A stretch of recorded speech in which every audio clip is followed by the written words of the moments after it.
Rob Manfred, the commissioner of Major League Baseball, was recently asked about analytics, and he said he agreed with an anonymous owner who called the analytics rage an arms race to nowhere.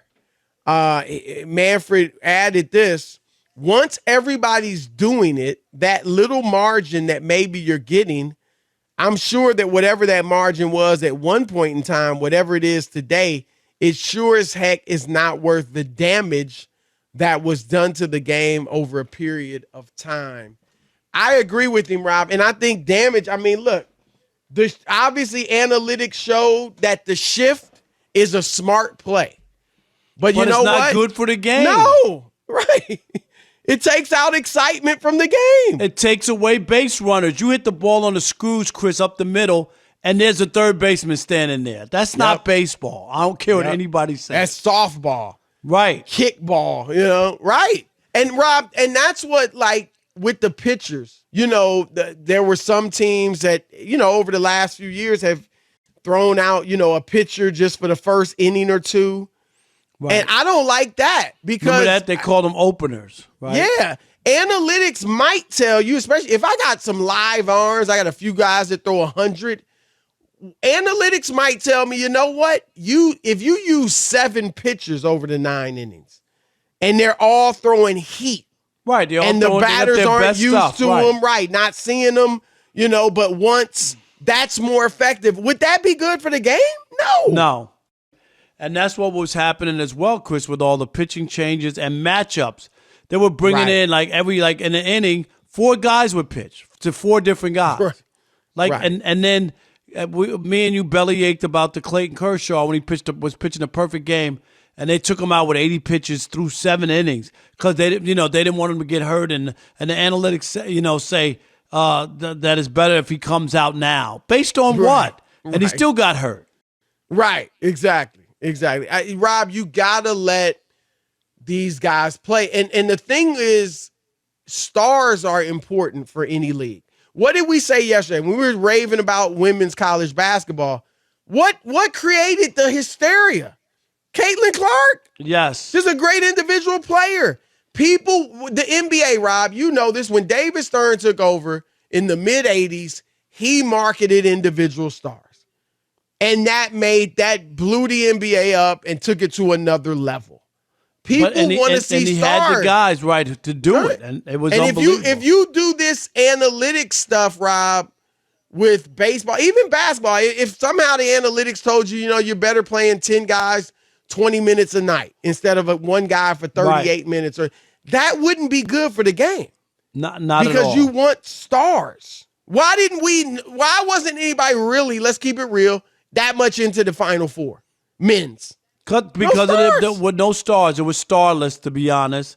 And that's why people didn't tune in, Chris, and watch.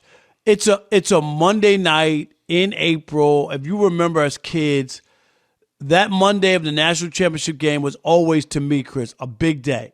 Absolutely. It was opening day, the first Reds game. You remember the Reds used to play the first game of the year every year. And then the national championship that night. It was always like that. And there's what else is there to do? It's the cap of college basketball.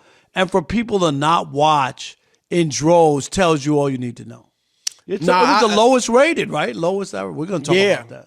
And here's something else, Rob. The last 3 years, 2020, 2021, and 2022, they had 3 of the 6 lowest batting averages league-wide since 1920. And that's because the analytics said, who cares if you strike out? Who cares if you hit a single? Just, get a walk, a strikeout, or a home run. Or a home run. Like go for it. It's okay. Yep. What's the difference if you strike out or fly out to left field? That was what they were teaching people. But where's the game action? No. Right.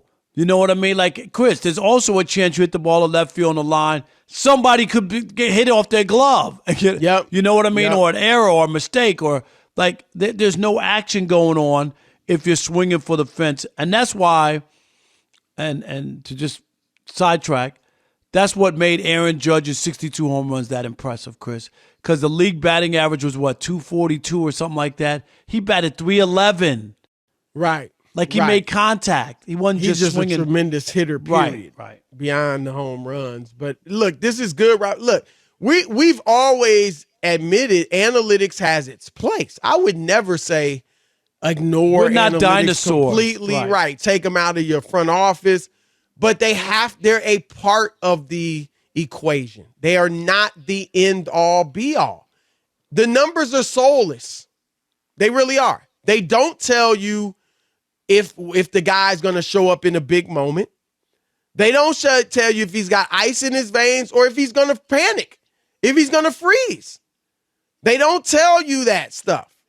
And so they don't tell you about chemistry. Now, it's not as a big a deal in baseball, but it is in basketball. They don't tell you, can these guys get along in the locker room? It makes a big difference. And you know that. There's chemistry. Same thing. We talk about all the time. Radio shows, a lot of them don't last a long time. Right. They don't have chemistry. Yeah, there's guys that they know the X's and O's left and right. They're technically sound. They never, make a grammatical error in their speaking. But there's an it factor. In sports, in television, radio, there's an it factor.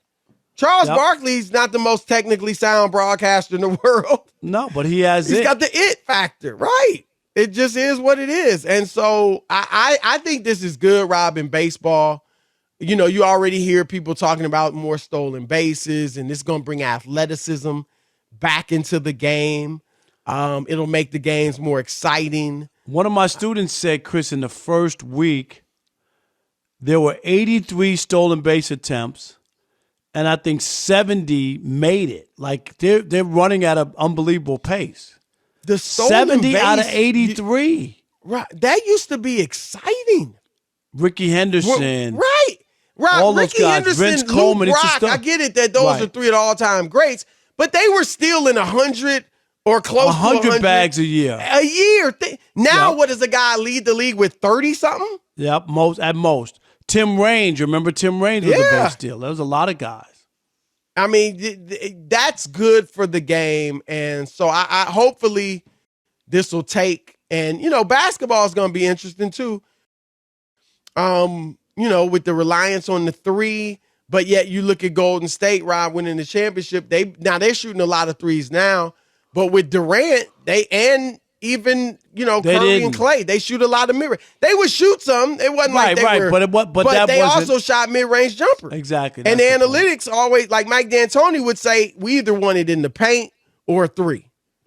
And look at Kevin Durant now. He still shoots a ton of mid-range shots. Devin Booker, Chris Paul, mid-range shots. They might win the championship this year. So that's where we're at. All right.